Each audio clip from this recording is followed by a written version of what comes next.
ازيكم يا ناس يا حلوة يا زي العسل، عاملين ايه؟ وحشتوني كتير. بقالي 5 سنين او اكتر من 5 سنين ما عدتش القعدة دي، بقالي كتير جدا فعلا ما عدتش اصور فيديو واتكلم مع الكاميرا. حاسس ان في احساس غريب، في حاجة كده مختلفة مش عارف اعملها. المهم انتوا عاملين ايه؟ يا رب تكونوا بخير. انا النهارده طالع في الفيديو ده الاول اطمنكم عليا، لان بيجي لي اسئله كتير من ناس كتير بتقول لي انت فين؟ اختفيت؟ غبت ليه؟ الفيديوهات بتاعتك كانت حلوه، ما بقتش تعمل لنا فيديوهات تاني. فده فيديو بسيط بس بشرح لكم انا ليه غبت الفتره اللي فاتت دي كلها، وان شاء الله تكون بدايه حلوه للي جاي. الاول انا ليه غبت الاربع 5 سنين؟ اعتقد انا قلت الكلام ده قبل كده. بالنسبه للناس اللي مش متابعاني، انا من 4-5 سنين تقريبا طلعت في فيديو وقلت يا جماعه انا جاي لي كونتراكت شغل جديد. فانا دلوقتي الايام دي عندي مشكله، عندي امتحان. المفروض الامتحان بيبقى عباره عن اسبوعين شغل، بنزل مع تكنيشن اوريدي فاهم هو بيعمل ايه من الشركه، والامتحان ده قدامه يعني ما بين اسبوعين ل3 اسابيع في الرينج ده. لو نجحت والله الحمد لله نجحت وهعرف اخش، وهيواجهني بقى المشكله اللي بعديها اللي انا هنزل مع مين، شركه مين هترضى تاخدني. ولو سقطت يبقى خلاص كده نرجع لما كنا بنعمله ونرجع للفيديوهات بقى كل اسبوع. وانا عارف اوعوا تتمنوا حاجه زي كده عشان افضل اعمل لكم فيديوهات بلاش. هنا you gonna eat؟ هتاكلي؟ هتاكلي ولا لا؟ ايه؟ ودي بقى عربية الشغل بالمناسبة. فانا عايز اقول لكم ان الموضوع فعلا، استنوا بس نقرب بتاع ده.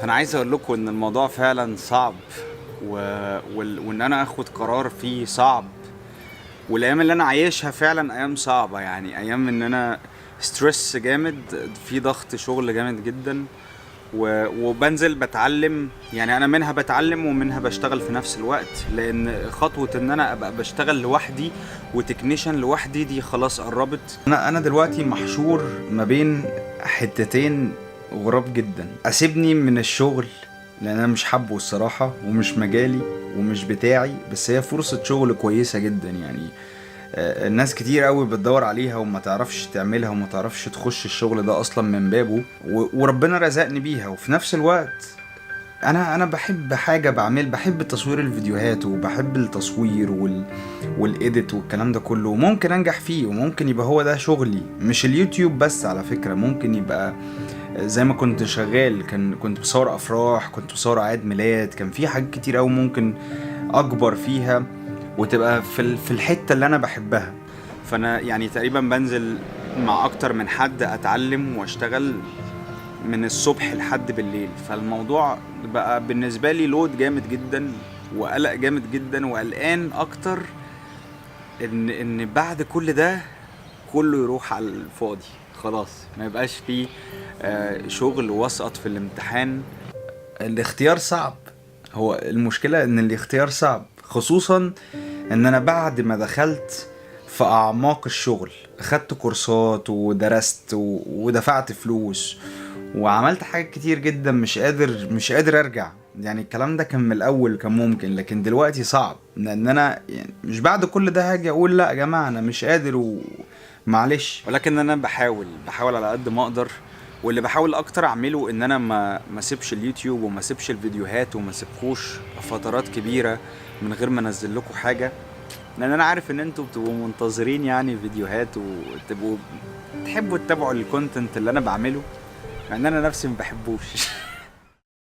انا الشغف بتاع التصوير عندي، لكن انا الشغف التصوير وان انا افضل انزل محتوى ده عندي، ده ما بيفرقنيش. يعني انا ما باجيش مثلا في مره اقول خلاص انا مش هبدا اصور تاني، لا انا بحب التصوير جدا، وبالنسبه لي ميموري جامده جدا. بدليل ال4-5 سنين اللي بعدت فيهم عن اليوتيوب ان الشغف كان موجود. كنت بصور حاجات كتير جدا على فكره وما بنزلهاش، لان ما كانش بيبقى عندي الوقت الكافي ان انا اقعد اعمل اديت وارفع الفيديوهات دي على اليوتيوب، لان الايديت بياخد وقت جامد جدا. بس رجعت وعندي الجمله بتاعه الدحيح اللي هو ابدا نفسك، ما تستناش لما المكتب يتوضب، او انك تجيب كرسي جديد، او انك تكتب بالقلم اللي انت بتحبه، او انك تبتدي في مواعيد تقبل اسم على 60، او انك تستنى لحد ما الساعه 9 تيجي عشان تبدا اي حاجه في حياتك. ابدا. ابدأ وخلاص، ابدأ وما تفكرش يا اخي، ابدأ. لا انا بحب التصوير جدا، وبالنسبة لي ميموري جامدة جدا برجع ليها انا وبنتي، مرات نقعد نتفرج على الفيديوهات اللي صورناها. وبالمناسبة انا بقى عندي اليانا كمان، فاليانا لما بتقعد تتفرج على الفيديوهات تقول لي بابا ليه انا مش في الفيديو، ليه انا مش في الفيديو ده، ممكن انا متضايقه. ومرات تقعد تعيط، يعني مرات تقعد تعيط وتقول لي انا مش في الفيديو، انت ليه صورت الينا بس؟ ولا يا بنتي يا حبيبتي انت ما كنتيش موجوده واحنا بنصور في الفتره دي.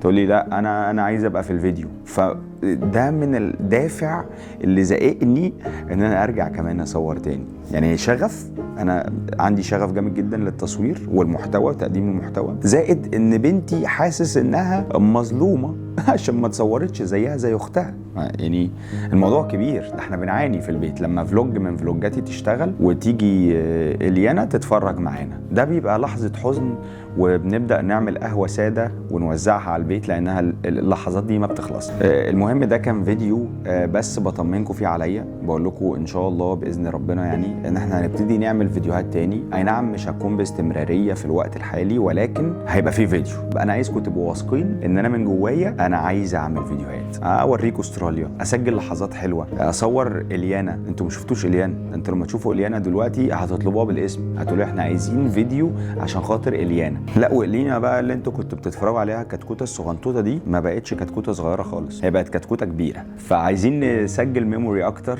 عايز أنا كمان أحتفظ بالميموري معاهم، عايز احتفظ بذكريات حلوه مع إلينا وإليانا، وعايز اوريكم كمان حاجات حلوه. انا بعمل حاجات حلوه في استراليا انتوا ما بتشوفوهاش عشان بطلت اصور، دي مشكله. ان شاء الله هرجع اصور تاني ونرجع نسجل لحظاتنا الحلوه واوريكم كل جديد في استراليا باذن الله. اشوفكم على خير الفيديو جاي، وسلامه ناس حلوه يا زي العسل.